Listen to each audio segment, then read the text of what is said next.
ನಮಸ್ಕಾರ. ನಿನ್ನೆ 19ನೇ ತಾರೀಕು ಇಡೀ ದೇಶದಲ್ಲಿ ಛತ್ರಪತಿ ಶಿವಾಜಿ ಮಹಾರಾಜರ ಜಯಂತಿಯ ಆಚರಣೆ ಅತ್ಯಂತ ವಿಜೃಂಭಣೆಯಿಂದ ನಡೆದಿದೆ. ಇದೊಂದು ಹಿಂದೂ ಸಮಾಜಕ್ಕೆ ಪ್ರೇರಕವಾದಂತಹ ಒಂದು ಜಯಂತಿ. ಹಿಂದೂಗಳು ಉಳಿದಿದ್ರೆ, ಹಿಂದೂಸ್ತಾನ ಉಳಿದಿದ್ರೆ ಛತ್ರಪತಿ ಶಿವಾಜಿ ಮಹಾರಾಜರಿಂದ.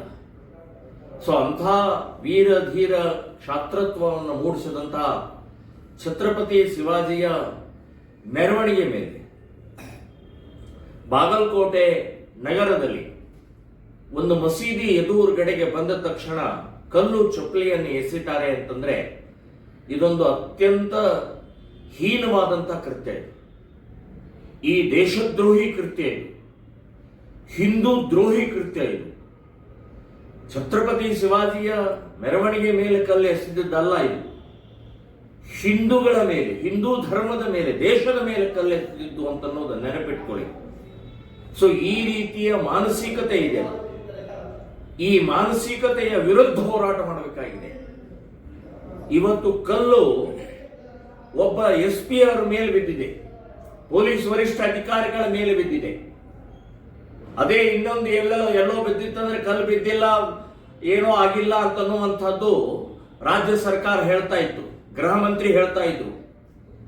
ಇದೆಲ್ಲದಕ್ಕೂ ಕರ್ನಾಟಕದ ಕಾಂಗ್ರೆಸ್ ಸರ್ಕಾರವೇ ಹೊಣೆ. ಇದಕ್ಕೆ ಅವರಿಗೆ ಜಿಹಾದಿಗಳಿಗೆ ಕೊಡ್ತಾ ಇರುವಂತ ಕುಮ್ಮಕ್ಕೆ ಕಾರಣ ಅಂತನ್ನುವಂಥದ್ದು ಹೇಳ್ತೇವೆ.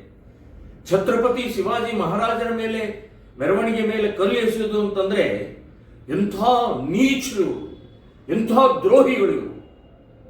ಇವರನ್ನ, ಈ ಮಾನಸಿಕತೆಯನ್ನ ಮಟ್ಟ ಹಾಕುವವರಿಗೆ ಹಿಂದೂ ಸಮಾಜ ಬಹಳ ದೊಡ್ಡ ಪ್ರಮಾಣದಲ್ಲಿ ಜಾಗೃತಿಯಾಗಿ, ಒಟ್ಟಾಗಿ, ಒಂದಾಗಿ ಉತ್ತರ ಕೊಡಬೇಕಾಗಿದೆ. ಈ ಕೈಗಳಿಗೆ, ಕಲ್ಲು ಎಸೆಯುವಂತ ಕೈಗಳಿಗೆ ಬಲ ಕೊಟ್ಟಿದ್ದೇ ಹಿಂದೂ ಸಮಾಜ. ಅವರನ್ನ ಬಹಿಷ್ಕಾರ ಮಾಡುವಂತಹ ಪ್ರಕ್ರಿಯೆ ಮಾಡದೇ ಇರುವಂತಹ ಹಿಂದೂ ಸಮಾಜವೂ ಕೂಡ ಯೋಚನೆ ಮಾಡಬೇಕಾಗಿದೆ. ಛತ್ರಪತಿ ಶಿವಾಜಿಗೆ ಅವಮಾನ ಅಂತಂದ್ರೆ ಹಿಂದೂ ಸಮಾಜಕ್ಕೆ ಅವಮಾನ, ದೇಶಕ್ಕೆ ಅವಮಾನ.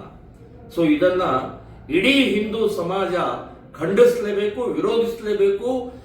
ಯಾವ ಜಿಹಾದಿ ಮಾನಸಿಕತೆಯ ಕಲ್ಲೆಸುವಂತಹ ಮಾನಸಿಕತೆಯವರಿಗೆ ಬಹಿಷ್ಕಾರ ಹಾಕಬೇಕು ಅಂತನ್ನುವಂಥದ್ದು ನಾನು ಹೇಳ್ತಾ ಇದ್ದೇನೆ. ಇದು ಅತ್ಯಂತ ಹೀನವಾದಂತಹ ಕೃತ್ಯ. ಯಾರು ಮಾಡಿದ್ದಾರೆ ಅವರನ್ನ ಸುಮ್ಮನೆ ಬಿಡಬಾರದು. ಬರೇ ಒಬ್ಬ SP ಮೇಲೆ ಕಲ್ಲು ಎಸೆದಂತಹದ್ದಲ್ಲ, ಇದು ಇಡೀ ಹಿಂದೂ ಸಮಾಜಕ್ಕೆ ಅವಮಾನ ಮಾಡಿದಂತಹದ್ದು ಅಂತ ಅನ್ನುವಂಥದ್ದು ನಾನು ಹೇಳ್ತಾ ಇದ್ದೀನಿ. ಇದು ಖಂಡನೀಯ, ವಿರೋಧ ಮಾಡುವಂತಹದ್ದು ಪ್ರತಿಯೊಬ್ಬರು ಕರ್ತವ್ಯ ಅಂತ ಅನ್ನುವಂಥದ್ದು ನಾನು ಹೇಳ್ತೀನಿ.